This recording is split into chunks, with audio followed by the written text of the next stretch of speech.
Good morning and welcome to Black Mental Health Matters. Today I have with me Florence Norris. Florence comes with several years' experience of teaching various universities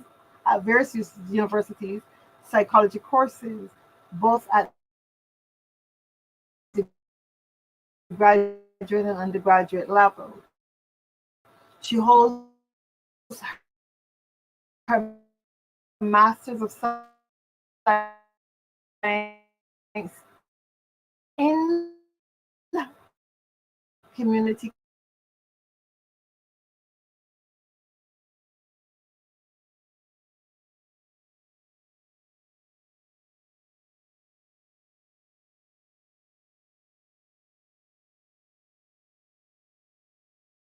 international advocate for teaching psychology to others how to increase their self-awareness and build a healthy self-esteem. She's taught various courses including abnormal psychology, personality theories, global and social psychology, and clinical assessment, and more. Her hobbies are hiking, gardening, animals of all sorts, teaching, seeing lives change and transform for the better, traveling and educating people on how to be free, and definitely not lastly or least, watching her daughters grow and achieve happiness and the goals they have in their lives. Welcome, Florence, to today's show. How are you?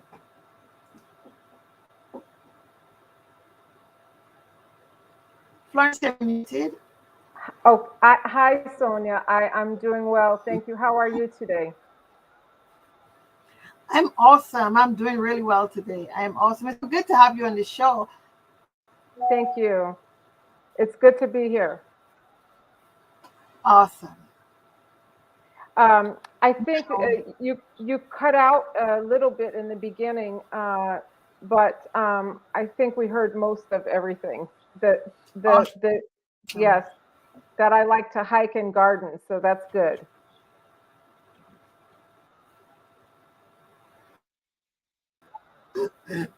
Sometimes my computer does its own thing.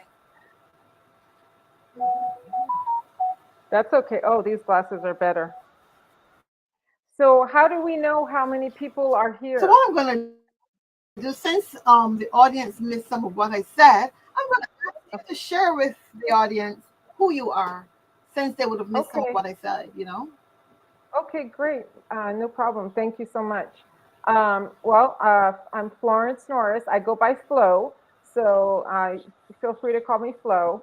And as far as academic, my background, I have a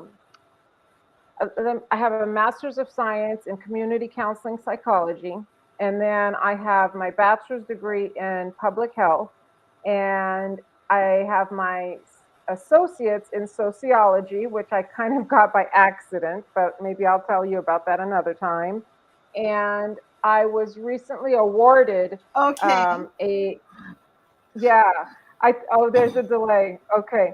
I was recently awarded a doctoral degree in psychology by Accord University in Somalia, where I do my international work. And it was Awesome. yeah, an incredibly high degree, high honor that I wasn't expecting, and just really, really wonderful. And so my background, as far as teaching, I've been teaching now at the undergraduate and the undergraduate level about a little bit over 7 years, and graduate level for about 2 years or so. Um, and Okay, nice.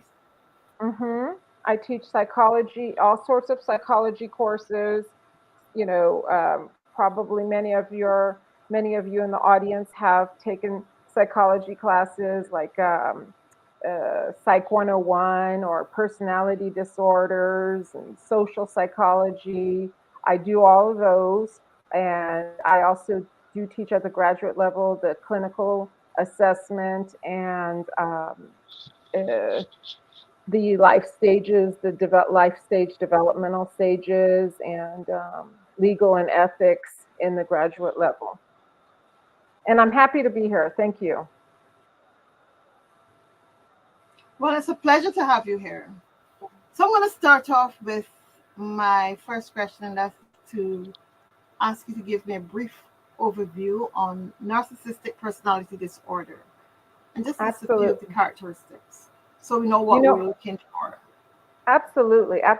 I'm going to go ahead and read directly from the it's not directly from the DSM, but it is a medical definition. Okay, so narcissistic personality. Okay. No, yes, narcissistic personality disorder. First, if I can start like this, if you don't mind. There are various disorders. Okay, but I want to start off here, if you don't mind, Sonia. Psychology, because a lot of people assume that psychology is the study of abnormal psychology, and it's a lot more than that. Okay, but we'll get it. I will go directly into narcissistic personality disorder in just a minute. So psychology is the study, literally, when you do the etymology of the word, is the study of the soul. Okay, and the soul is the mind. Okay, the will. And this is real briefly, the mind, the will, and the emotions. So how do we, why do we feel the way we feel? And so it involves a lot of physiology. So, the hormones, the neurotransmitters, etc. And why do we do what we do, right? So our will, right? Our cognitive processes behind why we make certain decisions, why we don't do certain things, etc. Okay, so that and the cognitive processes involving memory and involving how we think, etc. Okay, so that is psychology, the study of the soul. All right. Now, under psychology, there's all different kinds of branches of psychology. Okay, so we have social psychology, we have cognitive psychology, we have biological psychology, and then we also have abnormal psychology. Okay, so if psychology is the study of the of people's soul, right, of mind, will, and emotions, a normal functioning individual, then what is abnormal psychology? Abnormal psychology then is the study of abnormal behavior. Okay, and why are these individuals not processing correctly? Why is this person not thinking normally, not behaving normally, not feeling normally? Okay, and so that's where we get this thing from, the DSM, right? This is the DSM that the mental health practitioners, etc., use to diagnose different disorders. All right. Now, and then under all these disorders, falls personality disorders. Okay, which narcissistic personality disorder falls into. So there's 10 different kinds of personality disorders. Narcissistic personality disorder is one type of personality disorder. Okay, and with that said, it falls into, there's 3 different clusters that personality disorders falls into. Narcissistic personality disorder falls into cluster B for boy. Okay, and there's 4 different personality disorders in that cluster, and narcissistic personality, let's just say NPD for short. Okay, I'll be saying NPD every now and then for short instead of narcissistic personality disorder. Okay, so NPD falls into cluster B. And now I'm going to read a brief overview. I wish I could see the audience. Oh, that's okay. All right. I'm going to read a brief overview of. They can see us. They can Oh, see us. yeah, that's not fair. Okay, but that's okay. That's okay. Um, NPD, okay, for short. Obviously, if you're here in the audience, because I am, oops, where are you? Are you still there? Okay. Um, because I know how traumatizing abuse at the hands of a narcissistically disordered person is, you will have more than likely experienced a form of NPD abuse, uh, or maybe you're even trying to figure, am I the narcissist, etc. These are questions that victims, and I don't like to use the word victim very easily, because I feel that we are more than able to conquer life, but there are actually true victims of things that should not happen in this lifetime. And if you are and being at the hand of a narcissistically personality disordered person is definitely one of those categories where you are a victim, okay? Because it is not your fault. It doesn't mean you're perfect. It doesn't mean I'm perfect. Doesn't mean he, she is. No, but it means that it is not your fault. You have not instigated or made this person to be abusive to you in this format, okay? Let me read Narcissistic Personality Disorder, also called NPD, a brief overview. It's a disorder in which a person has an inflated sense of importance, big ego, okay? They think more of themselves than they should, way more.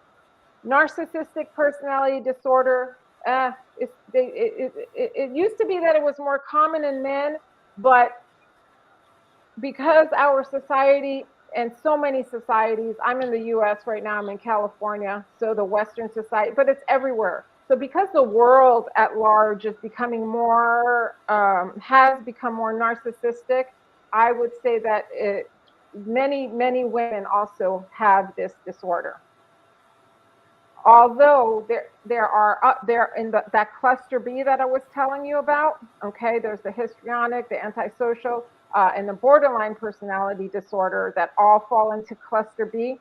A lot of times that you're going to see some symptoms and some traits in those other cluster B personality disorders that people may think that it is narcissistic personality disorder, but it's not.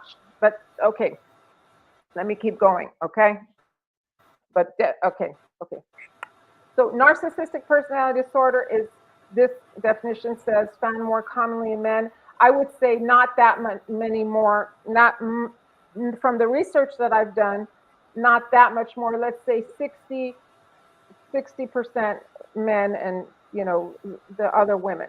The cause is unknown, but likely involves a combination of genetic and environmental factors.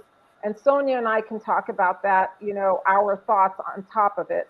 Okay. Now, I'm not clinical. I'm a professor of psychology. Okay. I'm not, I have the doctor title, but it's honoris causa. It's an honor.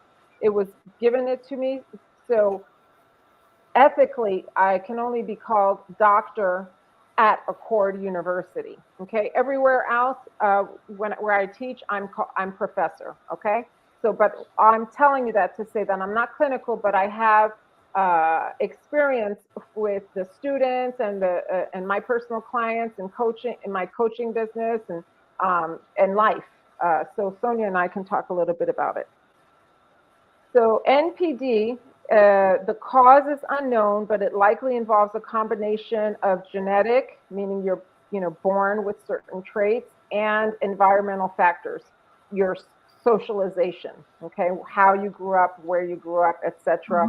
Or if you were abused, neglected, birth order, all kinds of stuff are involved.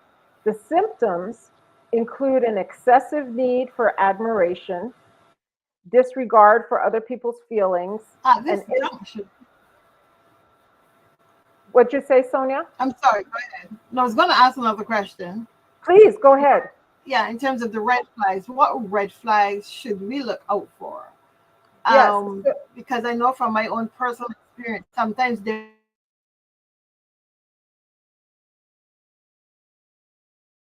You cut out on me.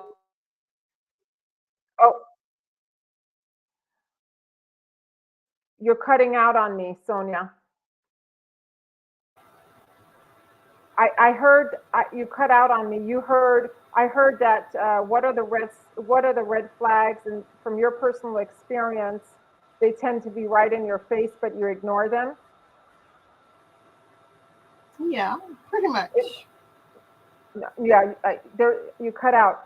So, well, getting to know people is very difficult, and um, we want to be forgiving in what we're seeing, but red flags are an excessive need for admiration. We all like to be admired, but an excessive need, like everything is about me, me, me, me, me, me, me, or them. They the conversation always goes back to them. um, an extreme sense of entitlement, okay, constantly feeling like they are entitled, um, an inability to accept any kind of criticism. And the reason for this is because they have a very fragile ego.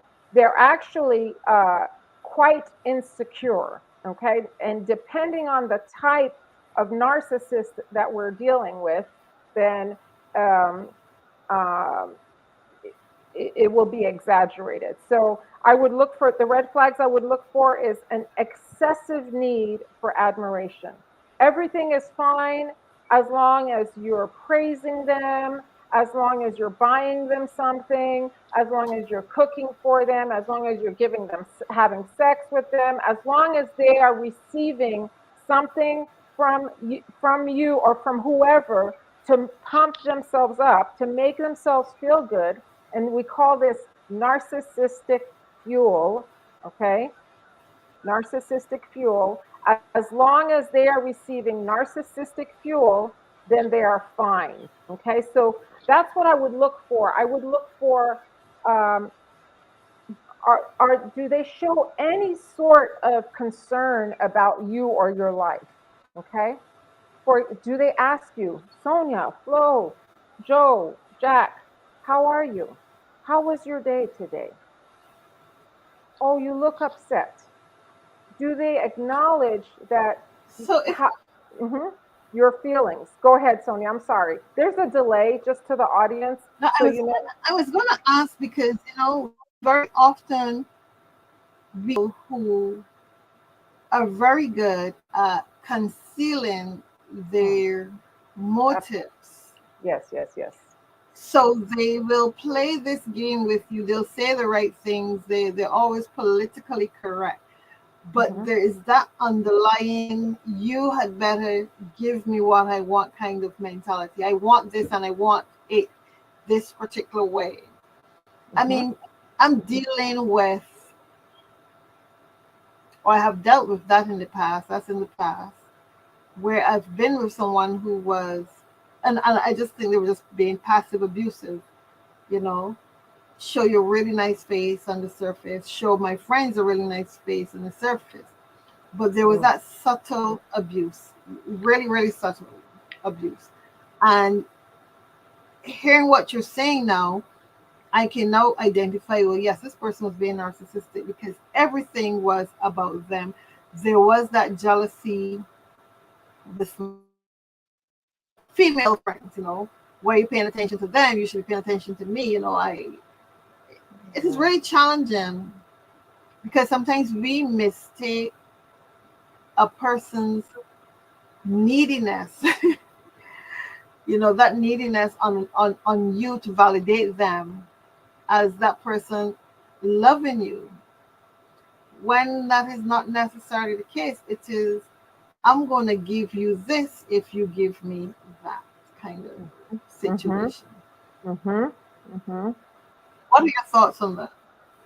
Well, when you said that. you found yourself to be in a passive, let's say passive aggressive type of relationship where they were where they had very snide remarks and very below the radar type of remarks where it's like, oh yeah, Flo, I really like your hair. What hair color did you use? You know, I so think, let me be more so explicit what I okay. experienced. Because what I Mhm. experienced was, and I like to think of it as dual personality. Mhm.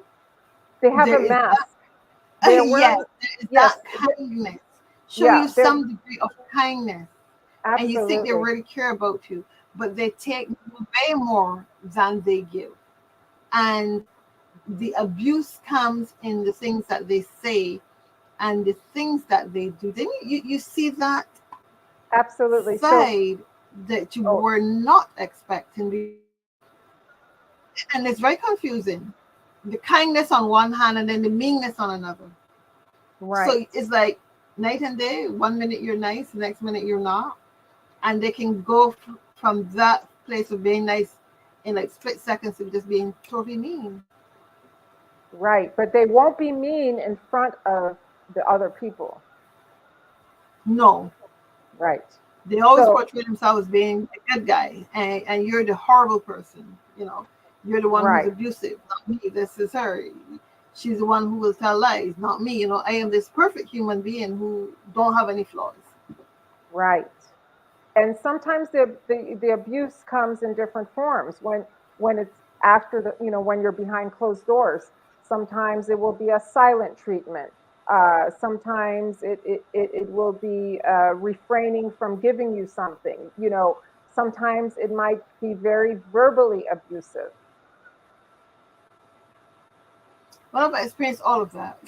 Right. All Okay. of So under this the is guy, I love you. So, and I remember at one stage she said to me, "I'm doing this for your own good."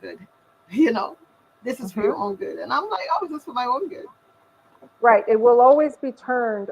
It will always be your fault. So back to your question of what red flags to look for.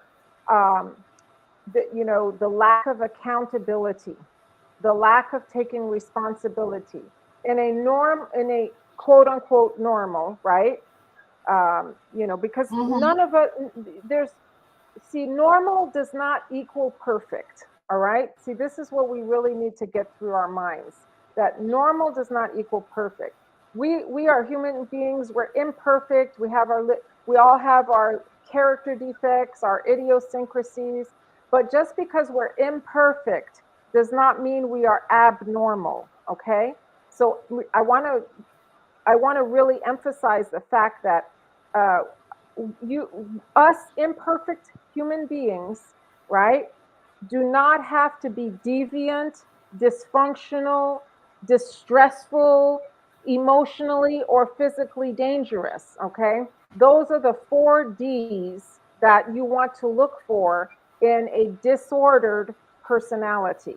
Okay, pretty much if you look, pretty much every single personality disorder, including narcissistic personality disorder, you're going to find that there's a level of distress that they are causing either to themselves and to you.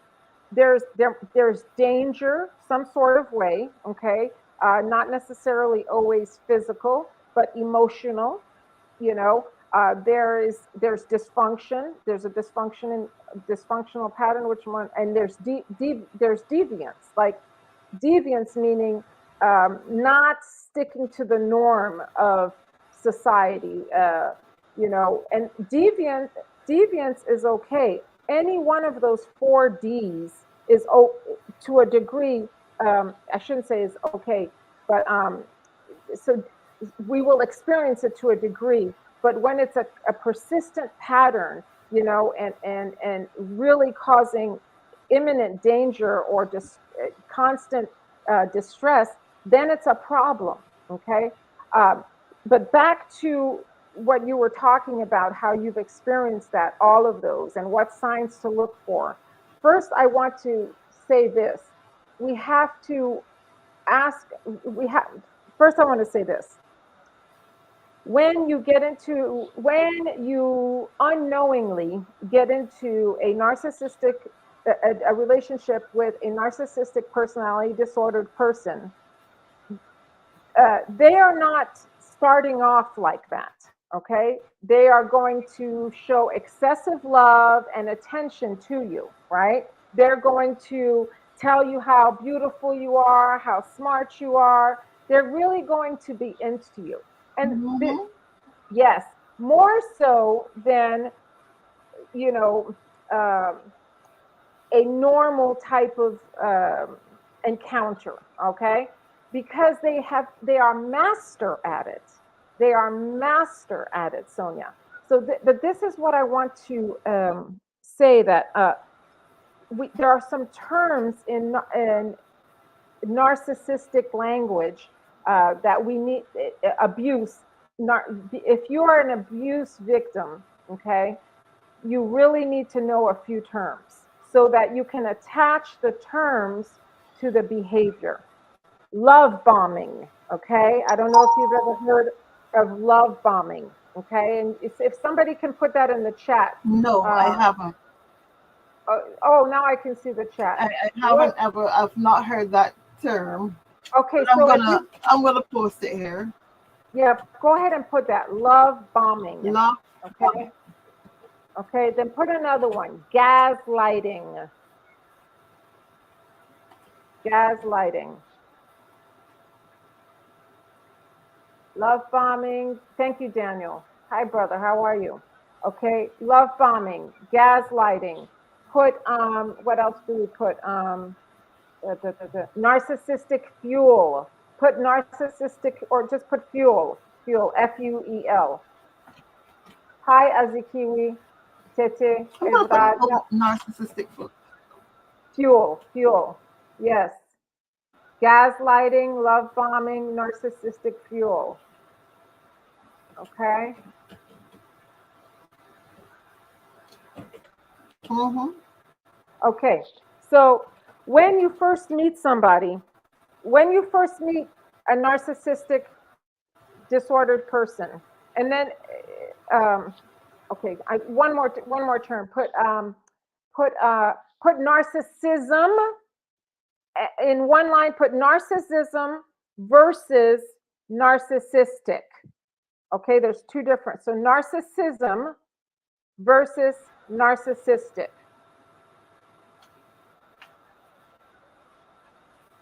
Narcissism versus narcissistic.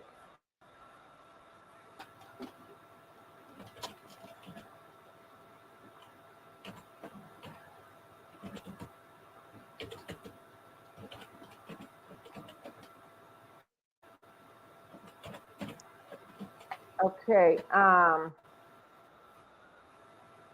Perfect. Okay. All right. So let's get back to love bombing.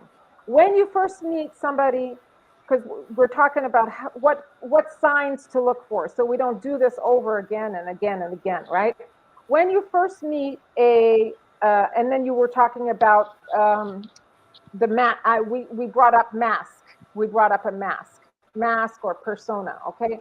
So when you meet somebody who has narcissistic traits, okay, because to officially call somebody a narcissistically personality disordered person, they need to get a diagnosis from a medical professional. Okay, so that is an official diagnosis from the DSM.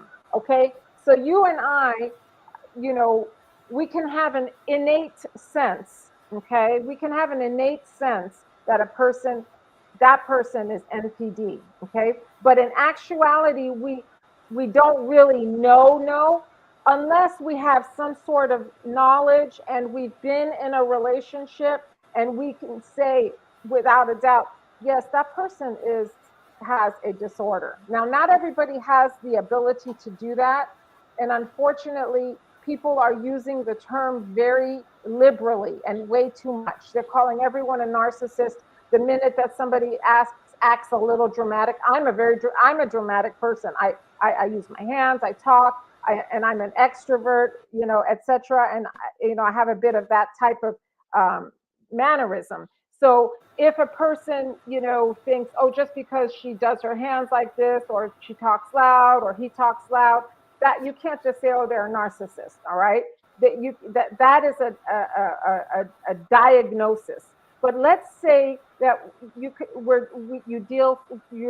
you meet somebody that has narcissistic traits. Okay, what do you look for? All right, you look for love bombing. Okay, and love bombing is when you first meet someone, they just like have Mm-hmm. an over the top. Um, they're just constantly praising you, and they're saying wow, or they're looking at you, or they're in an admirable way, and they just really are giving you the good vibes of you're just amazing and this and that, and you're thinking, wow, this guy really likes me, or this woman really likes me, and but in actuality, what they're looking, if they are really an NPD, a narcissist, in actuality, what they're looking for is they're like, oh yes, she or he is a good source of Mm-hmm. fuel. They are a good source of fuel. Okay, they're seeing your vulnerabilities. They're seeing, are you, oh, is she going to, will she compliment me back? Will she endure with, in their mind, they know that they're abusive. Will she endure with, or he, but I'm just going to say she for now, will she endure with my abuse when it comes? Will she still be, will they still be there after I gaslight them? Okay. We're going to get into gaslighting in a minute. After um, I another one, narcissistic injury and narcissistic rage, narcissistic injury and Wow. narcissistic rage. Yeah. So will they be there after, if after the rage that I exhibit and unleash on them? Because what happens once you get into the relationship, and once you're hooked, Sonia, or whoever is hooked, then they stop love bombing. They stop being admirable, showing you admiration. They no longer give you gifts and this, Wow. yeah, except to get you back. Okay, they will, they will, it's okay, it's definitely an abusive relationship, but when you're in a relationship with a narcissistic person, there's a different twist to it, because um, it's so convoluted. It's so convoluted. Literally, 1 second they can love you, the next second they can hate you, and the next second they can love you again. So it just causes this really dysfunctional pattern for the victim, and you don't know what to do, because when they love bomb you, when they're telling you, oh my God, so you're the most incredible woman I've ever met. Oh my God, you're the most incredible guy I've ever met. You're the only one that understands me. Nobody else understands me. You're everything I've ever wanted. You're every woman I've ever dated in my life put together. You're beautiful, you're strong, you're smart, you're this and that. Oh, you're so generous. All these things, after they have just totally gaslit you. Mm-hmm. Yes. So gaslit, the past tense of gaslighting. What is gaslighting? Okay. Gaslighting is, okay, gaslighting the term comes from a movie. It was called Gaslighting, I think, or Gaslighting, an old movie, black and white. Very good movie, very interesting. Okay. So gaslighting is when, it's basically they're trying to make you uh, think you're crazy. Okay. They will call you, they'll say, I don't know what you're talking about. I never said that. I never did that,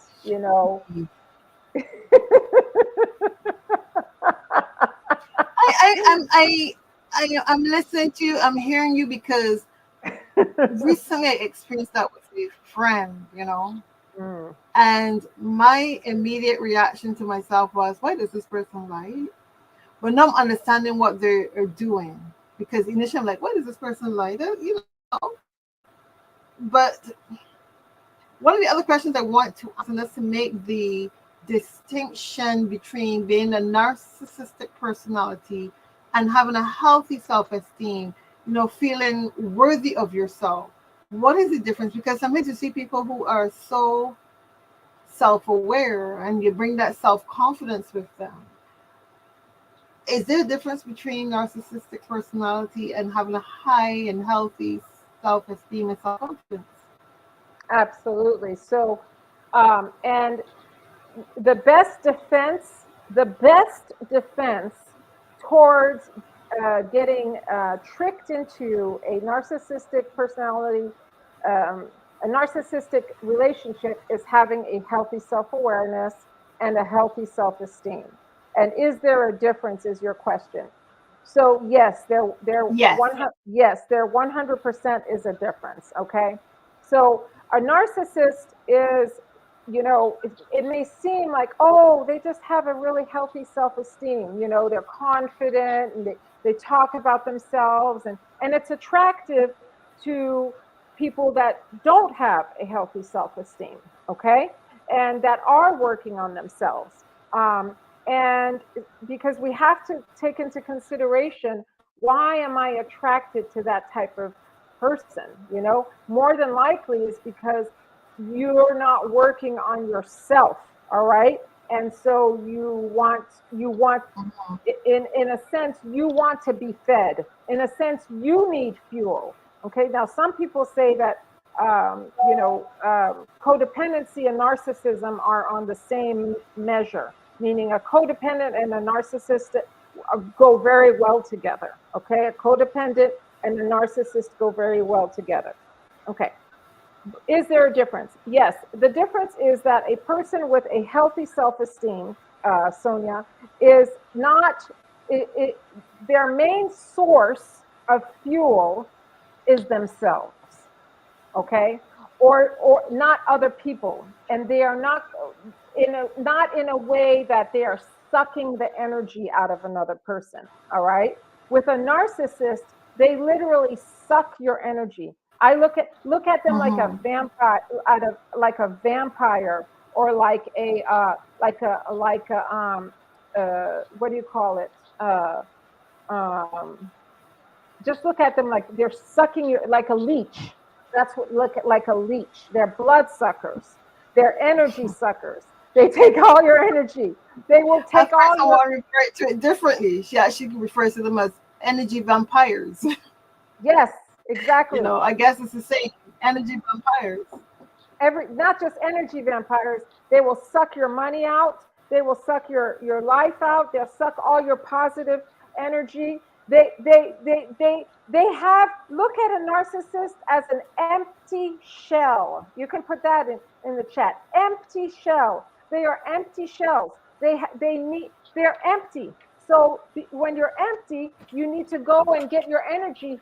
You need your personality. You need your money. You need to feel gratified. So they're sucking your energy from you. All right. Person with a healthy self-esteem that it does not want to be dependent, does not want to be dependent on another person's fuel and take their fuel, or nor do they want to see that other person um, destroyed and sad and lacking energy themselves. A person with healthy self-esteem wants the other person to feel, other people around them also to have a positive life experience. They're not users. That's a very easy way of distinguishing. They're not users and takers. Okay, they're not users and takers. A person with a healthy self-esteem is not a user or a taker, and it's a reciprocal relationship. Like you and I, we are involved in reciprocity. not in a dysfunctional way, though. Okay.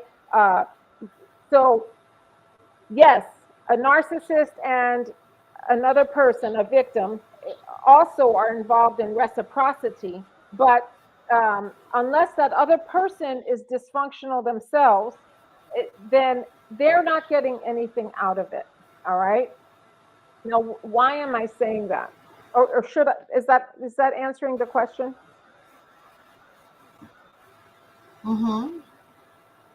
One of the things I've come to realize is that persons who display narcissistic traits tend not to realize that that's who they are. And I'm saying this as I recall a conversation with someone earlier this week. And hearing you speak, I can now see that this person has narcissistic tendencies, but they see themselves as this perfect person without such flaws. They see themselves being kind and generous and stuff like that. But what I've realized is that if they give with one hand, they'll take with the other. Perfectly put, Sonia. What does RSCP stand for? Your academic background. I think you're a pastoral counselor. That stands for religious science practitioner. Wonderful. Okay, Religious science so this practitioner. I'm a spiritual practitioner. wonderful. So this So I is deal with I deal with matters of the soul, which you term the mind. Things that you would deal with, or certain aspects of psychology, but from that spiritual perspective. I look at your spirituality. How does I that yes, I impact love that. you? What is going on with you? I love that. I do too in my personal life and everywhere you go. But I said that because the questions you're asking and the awareness that you have are very evident. Okay. And so you were asking, why does this person lie all the time or act like they don't know what they are? They portray, do they portray themselves as generous, or do they actually say, oh, I'm a generous person, I'm this? No, they portray themselves as being generous, as being empathetic, but on the other hand, the relationship is one where, even though I recognize that you're in a vulnerable position, I will take advantage of your vulnerability because it gives me an advantage over you to do that. And you Mhm. can see where it is. Let me take care of me, and to hell with you. They're exploitive. So that is a trait. So if you wanted to put some I, traits, I find it very self-centered. oh, and they're Yeah, very, exploitive. very self-centered. They're self-centered. They're exploitive. So they'll take advantage Yes, of another I like person. that word. They're exploitive. So this is what you want to look for. Like, are they going to take advantage of another person, which is what exploitive means. They are Mhm.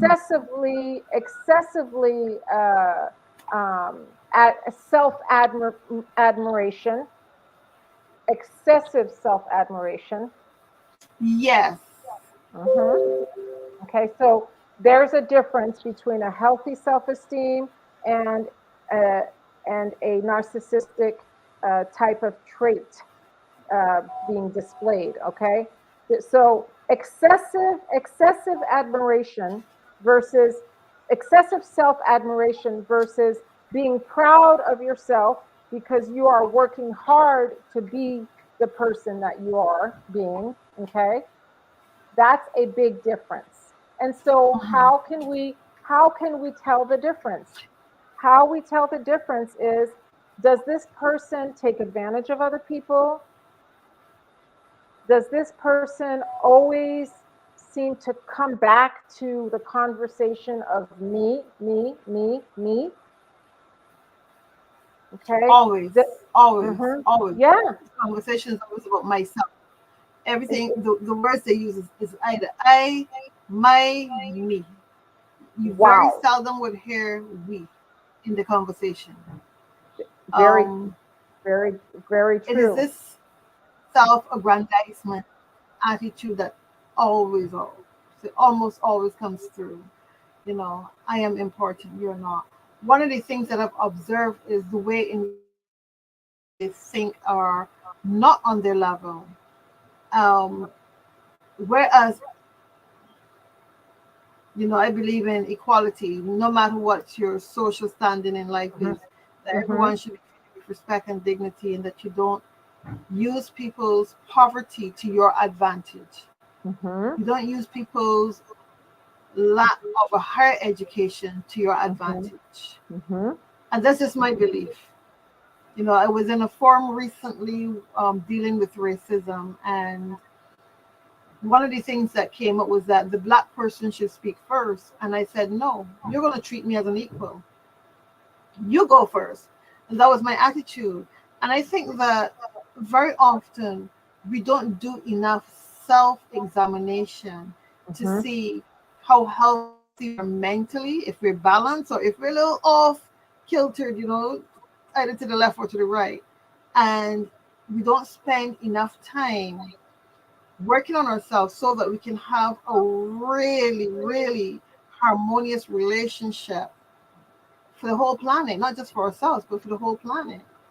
Hmm. We're not thinking at that level of true collaboration and taking care of each other, and living from that Ubuntu philosophy, I exist because you exist. We're not doing that enough. I agree 100%. And with that, I'm going to ask, how, Mhm. yeah, how can a person who has a narcissistic personality be treated psychologically to overcome such a personality if they want to overcome that personality? Okay, that's a great question. You cut off a little bit, so if I'm not answering it, please let me know. But that's where where I wanted to make the distinction of narcissist versus narcissism, or narcissist person versus narcissism.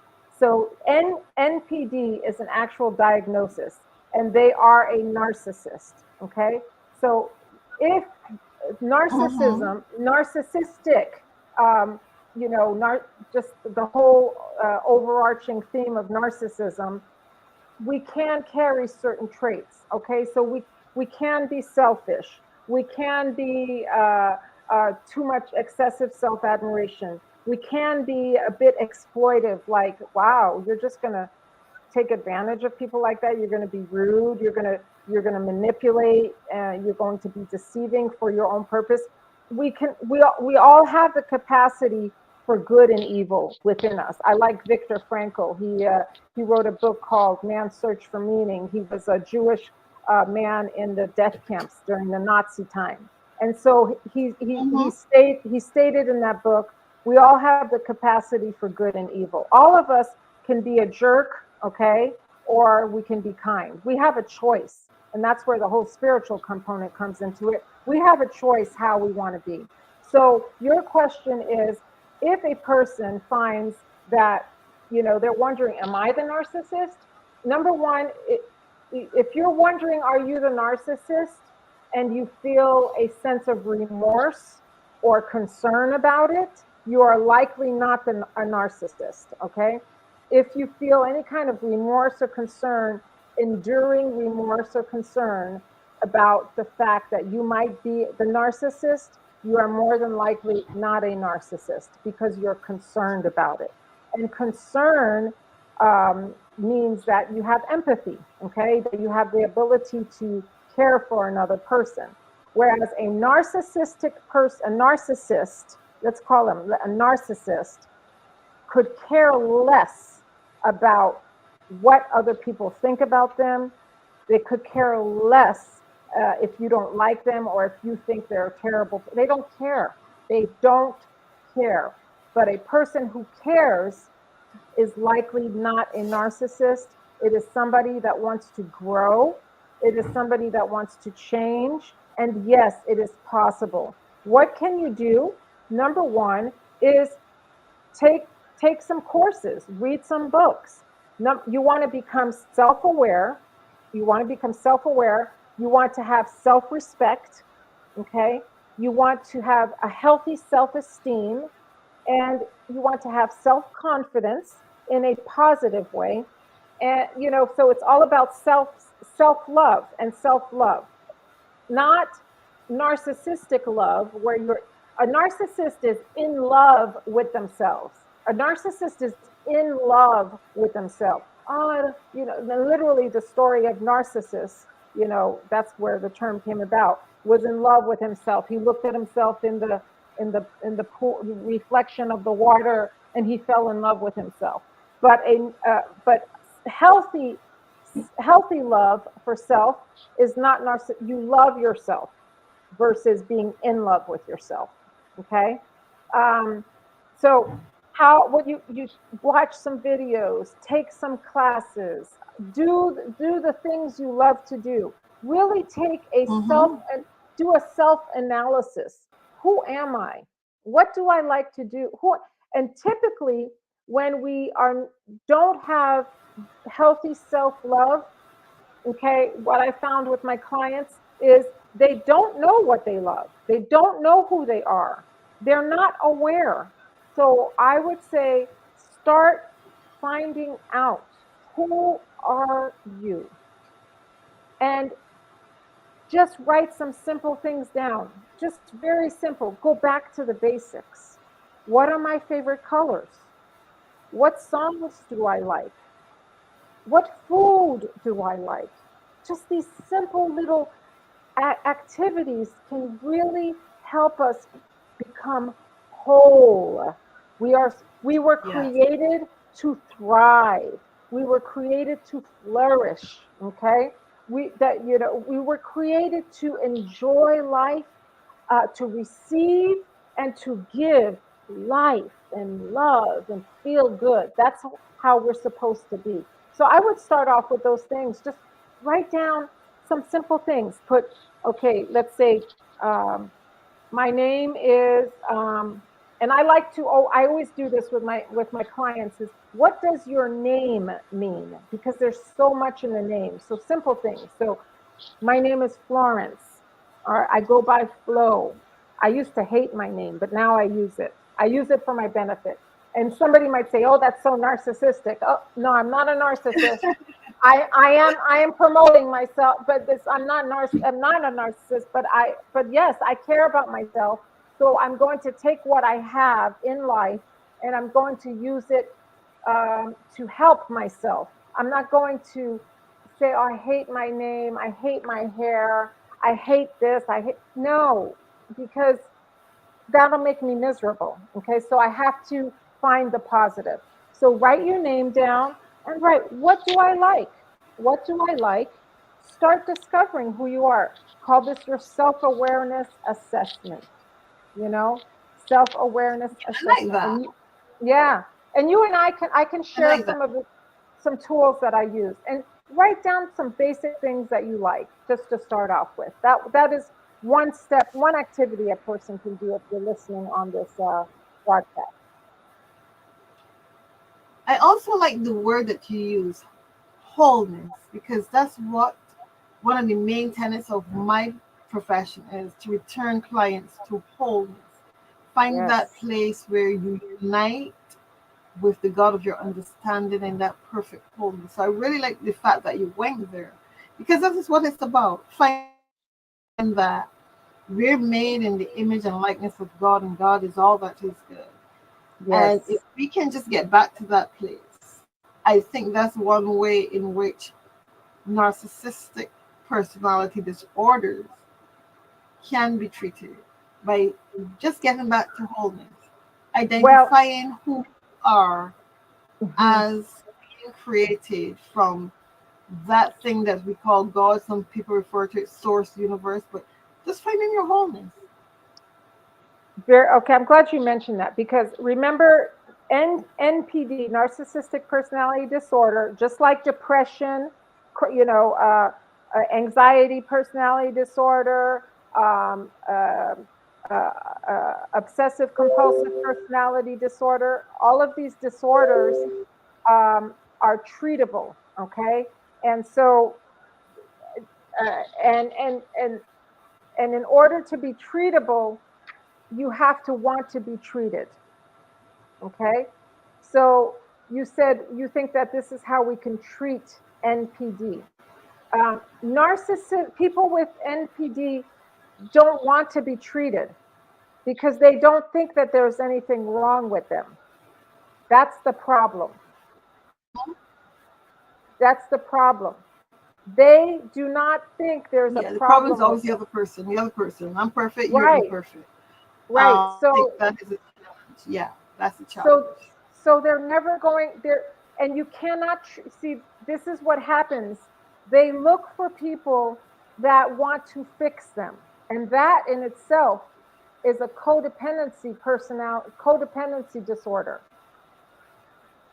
So a person that has codependent a person that is codependent, all right, they are always looking for somebody else to fix. Guilty. That's all I'm gonna say.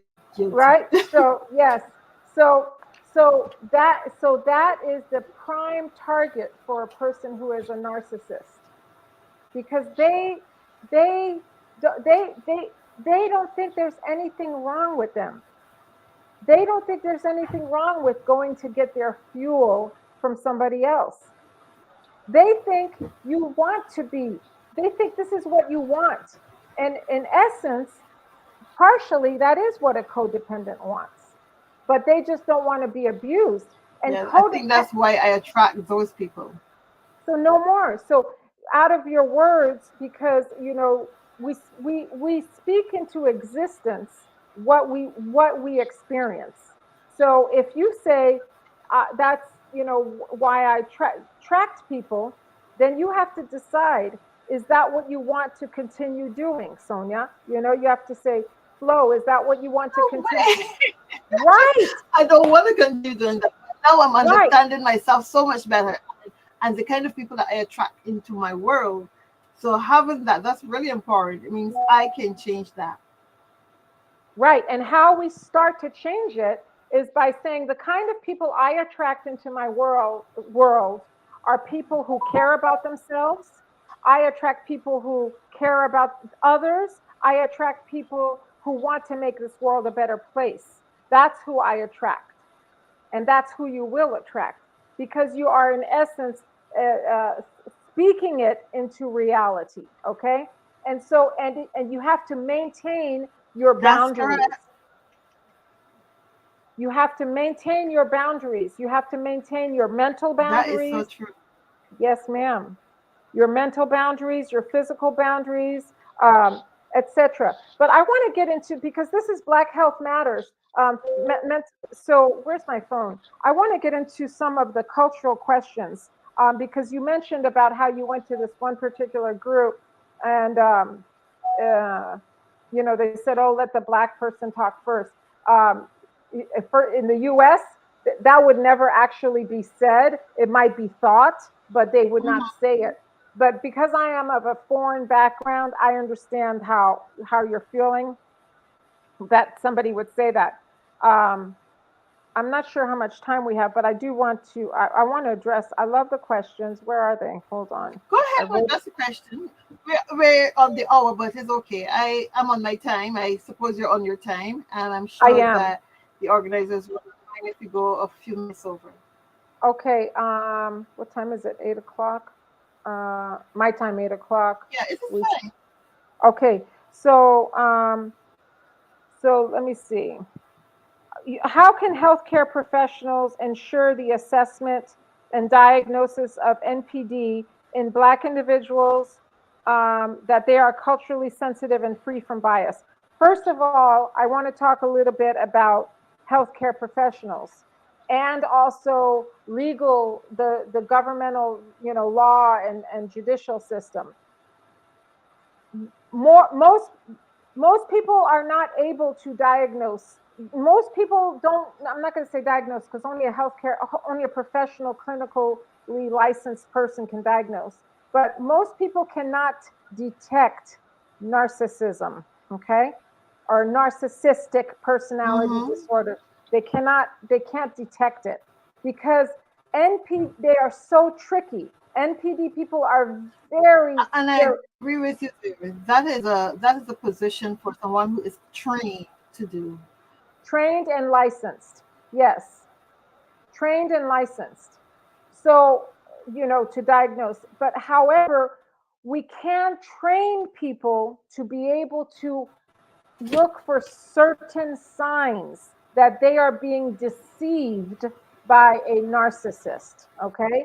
We can train these administrative people, healthcare professionals, and legal pastoral care. We can train them what to look for if they are open to being trained.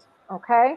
Um, so, as far Mhm. as being culturally sensitive and free from bias, um, they that is a different category where they would have to be trained how to be culturally humble, cultural humility, and that would go for any diagnosis. Okay. Um, uh, we need to just train people to be able to detect a narcissist, a true narcissist, and that is difficult. That is difficult for them. Okay. Um, they don't want to be diagnosed. The only reason that a person that is an actual narcissist would be in a mental health office is if they have gotten into trouble with the law for something else, because many narcissists, especially a malignant narcissist, they might get into trouble with the law. Okay. So if they've gotten into trouble with the law and they were assigned a domestic violence course or anger management course, or perhaps it has to do with substance abuse, because many narcissistic, especially malignant narcissists and overt narcissistic people, narcissists will engage in substance abuse. And so if the courts have assigned them to do a particular course, or to attend or to see a professional for therapy, that's why they will be in there. Okay. Or if their spouse Okay. or their significant other said, you need to go to a counselor or we're getting a divorce. So they're not, but they might go just to placate the individual, but they're not really trying to get help because they don't think there's anything wrong with them. They don't see the problem. So uh, they're likely Yeah, the not going problem to, is the other person. Give me the problem. yeah. I was involved in a Yeah, give me the problem. narcissistic relationship. I was involved with a person, I was married to a person that I I'm as much as I can diagnose, he had NPD. Okay, but I didn't know it when I got married. And at one point in our relationship, I told him, because we always want to take them back, right? We always want to take them back. I told him, if you go to counseling, then I'll see you. So, you know, he made a very feeble attempt and said, okay, I'll do it. And we ended up going to counseling at our church, and it was a terrible experience. It was awful because these people did not know what they were doing. They were caring, they were kind, but they were not trained professionals whatsoever. And it was a husband and wife team, and the wife ended up falling under his spell. Okay, just completely fell under his spell. It was terrible. It was a terrible experience. So, um, Wow. yeah, it was terrible. It was They're terrible. charming. Narcissistic men are very charming. I was married to one too. Very, very charming. Women too. They just know The the right things to say and the right thing to do in the absolutely moment. So very I charming. understand that. Yeah. Hmm. Yeah, they're very appealing. You know, Absolutely. they're very Remember, appealing. But I'm glad that love, I had the experience because I wouldn't do love that bombing, again. love bombing, love bombing. They're very charming because they need the fuel, you know? So that's part of their tactics. Absolutely. So, So, please. yeah, one of the things I would like to do now is to just summarize briefly what to look for, what signs and traits to look for in a Absolutely. narcissistic personality, and who's Absolutely. the more, and as soon as when I think of it, I think that women are more likely to become victims of narcissistic personalities. I Yes. think so. I don't have a study in front of me to say, well, this is true or not, but based on the stories that I've heard from females that I know, kind of relationships that we've all gotten into at some point in time, it seems as though we fall under the spell of men who have as one young lady said, and she said this of her parents, a Dr. Hyde and Dr. Jekyll personality. And she was the person who first put me on my guard about what I was dealing with. And although she Absolutely. did, I still didn't look for it. Dr. Hyde and Dr. Jekyll personality. Absolutely. Um, so Dr. Jekyll and Mr. Hyde, and they have a mask, and I do believe more women fall prey to narcissistic relationships. That's my belief, also, Sonia, and that's because we are, as women, we are more emotional we are more expressive of our emotions and of our tendency to care. We have more of a nurturing trait than men. Um, Not to say that men cannot be nurturing, because they definitely are, but our tendency is to tend to people, to care for them and to befriend them. And for men, their tendencies is to conquer and acquisition and achieve certain things. Okay, that's their tendency. So what we can look for is, and we have to get back to, I want to really push this, is when you're feeling a need to be with someone, or you want to be in a relate, work on yourself first.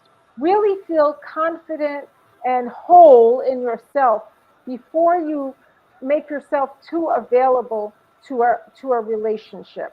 Okay, in the Christian uh, doctrine, it talks about the two shall become one, like husband and wife become one, right?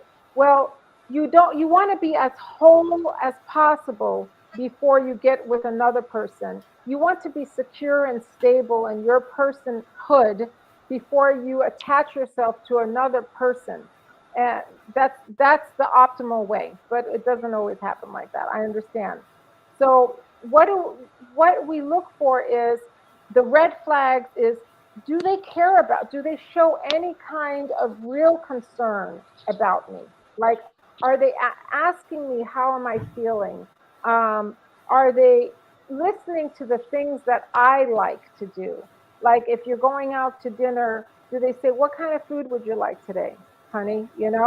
Or in your conversations, when you're talking about what you like to eat. Oh, I like Mexican, I like Chinese, I like Italian, I like Greek food. Whatever it is that you said, will they later say, oh, I found this really nice Greek food, because they heard you say that you like Greek food, Um, you know, and always listen to your gut instinct. Your gut instinct is there for a reason. They call it the second brain. All right. That's yes. Yes, they call it the second brain. And if you feel a little bit of discomfort, uh, I call that a pink flag. Okay, it's not necessarily a red flag, but it's a Mhm. big pink flag. Okay, so if you have any kind of pink flags, you need to pay attention to that and ask yourself, why do I feel nervous around them? Why do I feel like I can't trust them? You know, um, I would say I would say take your time. People it takes time to get to know someone, and you want to establish is there a pattern of trust involved in this relationship? And it doesn't have to be intimate, romantic. It could be just business, you and I. It That's could be, correct. That's correct. it could be with your boss, your employer. I was involved. I had a job. One of the universities I worked for years ago. Um, they were doing some transitioning, and there was a new guy that was head of whatever department. I can't remember. I was a teacher, but they were doing transitioning, so they needed somebody in the office. I can't remember the title's name, but I did administrative work and I was there part time. And uh, he said, "Could you do this?" I said, "Sure." And so I said, "How many hours do I log in for this?" And he said, "Oh, whatever you want, just don't go over whatever 38.5." I said, "Okay." Now, when I logged in, and I did my hours. So, but when I did it, then all of a sudden the backlash came to him because I wasn't supposed to be working two different positions or something like that, you know. But then, but I did not log any of this. I didn't log our conversations down. I didn't type them out. I didn't have documentation. Whenever you suspect that you are in a relationship, it doesn't have to be intimate, but employer, business, whatever, document everything, everything. Mm-hmm. Okay. And I didn't document it. And so when I went to him and said, I can't remember, oh, I remember his name now, but I won't say it. When I said, so and so, you said that to put this amount of time and to log it under this category. He said, I never said that. And I was like, wow, I said, wow. Uh, so, and, and I saw the other administrative people all of a sudden, one of the other persons, he obviously was uh, telling her lies about me, and all of a sudden she was against me also. So you have to look for these type of things. So if it's an employer type of relationship and you feel weird, document everything. I mean everything, Sonia. At 7:16 a.m., he said this, she said that. Um, on so and so date, everything. Have a log, because when it comes to it, remember, they are exploitive. They don't care about you. They will throw you under the bus. And when they try to say that you did this, you did that, you will be able to show HR that's not true. This is what happened. And so whenever anyone in a ruling sort of position that has authority sees that you are keeping very accurate records, they are going to look at you as a credible person. They're going to say, this person knows what she's doing, and you know this is what they said. And they have Yeah. documentation, they have emails, all that. But as far as a romantic relationship, uh, the number one thing is work on yourself. If you feel needy, and it's okay, all of us had a need to be in a relationship. But if you feel like, I can't live unless this person calls me 24, if you have a need for if you have a need for excessive attention, then you need to question that. Why do I need them so much to call me, write me? Let me start taking care of myself, my needs first, because it's not fair for another person to have to support my emotions that way. But I like that. I like that. yeah. So if they are just excessive, if they are just have an excessive sense of admiration, if they self admiration, if everything is about them, if they're rude to people. But see, that's tricky also, because when I was in that relationship with that person, he was very nice to the service people. Okay, but it was because he was a businessman. He was in business for himself, and he needed he needed to have a good relationship and a good reputation because nobody would do business with him. You know, who's going to hire somebody that is unkind, right? So I would look for dysregular patterns, like, you know, like they're never they're it's never consistent. There's no consistency. Their consist their consistency is that they are inconsistent. So I would look for inconsistency, you know. Um, I would look for they're not dependable, okay?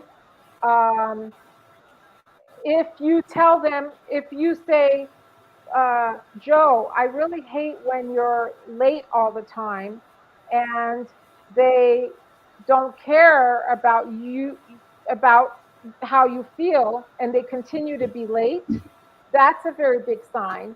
Being late is not a sign of being a narcissist. But what is a sign that you're dealing with a narcissist is if you tell the person that your lateness really bothers me and they continue to be late. So when you see that a person is not willing to adjust their behavior that is causing you distress, that's a big sign.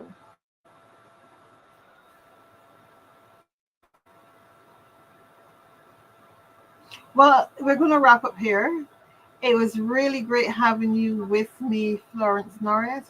Very informative. What it says to me is that I have some more healing work to do for myself so that I don't attract more and more narcissistic personality disorder persons into my life. And I hope that the audience have also benefited from this discussion and can do some self-reflection, you know. Am I a narcissistic person or am I attracting that? Am I codependent and need to have a narcissistic personality in my life? This has been very, very, very informative. And I would like to thank you for being here, taking time out to be here with me, especially at the last minute. There are no words to really express my gratitude to you for that. Thank you, audience. You've been wonderful for being here. The numbers have been relatively high, and I'm grateful for that also. Thank you all so much. Have an awesome, awesome Saturday. Thank you also.